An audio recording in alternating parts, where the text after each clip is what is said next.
Pada suatu malam yang ditunggu jutaan pasang mata, kemungkinan bentrok dua kutub kekuatan sepak bola dunia kini terasa semakin nyata. Argentina dan Spanyol, dua juara dari benua berbeda, dua pendekatan berbeda, tapi satu kesamaan. Mereka tahu cara menang dengan cara mereka sendiri. Argentina, kampiun Copa America 2024, melenggang di puncak klasemen kualifikasi Piala Dunia 2026 zona CONMEBOL dengan hanya kebobolan 8 gol dari 14 laga dan mencetak 26 gol. Spanyol, raksasa Eropa yang kembali bangkit, menjuarai Euro 2024 dengan hanya kebobolan 4 gol dari 7 laga dan melanjutkannya ke semifinal UEFA Nations League 2024-2025, mencetak 18 gol dalam 8 pertandingan. Di tengah performa yang nyaris sempurna, keduanya dijadwalkan bertemu lebih awal di finalisima, laga yang akan terasa seperti pemanasan menuju final impian Piala Dunia.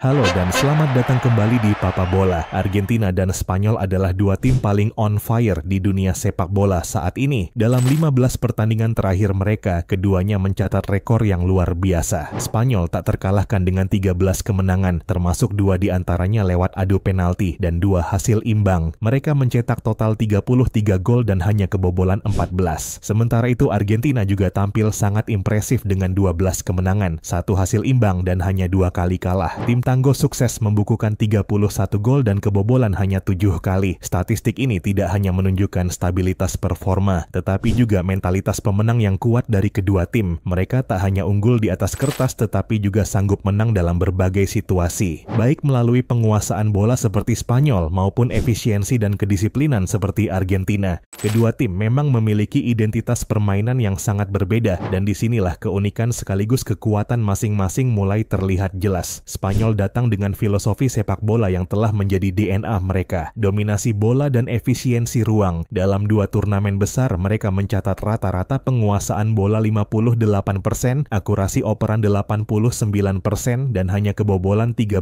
gol dari 15 laga. Spanyol sukses membukukan 33 gol, yang sebagian besar berasal dari permainan terbuka, mencerminkan kekuatan kolektif mereka. Sementara Argentina menunjukkan bahwa mereka bisa menang bukan hanya lewat emosi dan gairah, tapi lewat disiplin taktis dan ketenangan strategi. Dalam 20 laga gabungan antara Copa America dan kualifikasi, mereka hanya kebobolan 9 gol dan mencatat 14 clean sheet. Mereka juga mencetak 35 gol tanpa penalti dan hanya 1 dari tendangan bebas. Argentina bermain hemat peluang, rata-rata 13 tembakan dan 5 tembakan tepat sasaran per laga, tapi sangat efisien dalam konversi. Dalam sistem yang semakin terorganisir ini, satu nama tetap menjadi poros utama permainan Argentina. Di usia senja kariernya, Lionel Messi tetap jadi pusat orbit Argentina. Ia mencetak 12 gol dan 6 assist dalam 20 pertandingan, menjadi top skor dan top assist tim. Messi juga mencatat rata-rata 3,6 tembakan per laga, 2,1 dribble sukses, dan 2 operan kunci. Statistik yang masih menempatkannya sebagai pemain paling berpengaruh di lapangan.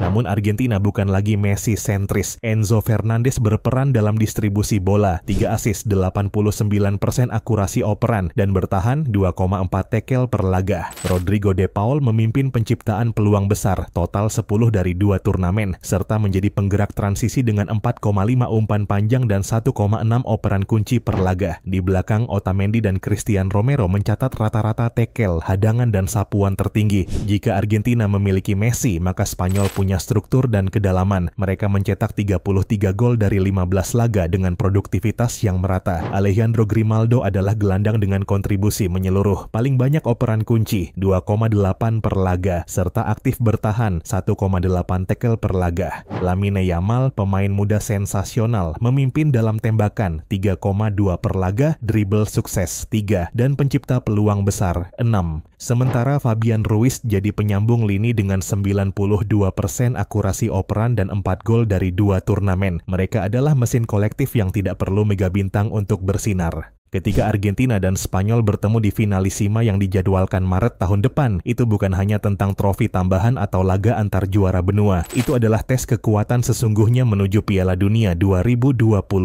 Bagaimana gaya menekan Spanyol akan menghadapi blok pertahanan Argentina? Mampukah Messi menembus garis pressing lini tengah mereka? Dengan penguasaan bola Spanyol yang sistematis dan ketajaman serangan balik Argentina, laga ini menjadi simulasi ideal duel 2 filosofi. Argentina unggul dalam efisiensi efisiensi, 2 peluang besar per laga hanya 1,1 yang terbuang. Sementara Spanyol unggul dalam kuantitas dan agresi, 17,4 sampai 18,9 tembakan per laga dan 3,7 sampai 3,7 tembakan per laga, 3,8 peluang besar per laga. Dalam dunia sepak bola yang semakin tak terduga, Argentina dan Spanyol tampil sebagai dua kekuatan paling stabil dan berbahaya saat ini. Argentina mengandalkan pengalaman, ketenangan, dan struktur pertahanan yang luar biasa, sementara Spanyol datang dengan energi muda, kedalaman teknis, dan keunggulan kolektif. Finalissima bisa menjadi cermin bayangan dari apa yang mungkin terjadi setahun ke depan. Jika takdir membawa mereka ke puncak panggung dunia, maka dunia akan menyaksikan duel antara taktik dan insting, antara kolektivitas dan kecemerlangan, antara dua budaya sepak bola yang sama-sama layak disebut sebagai raja.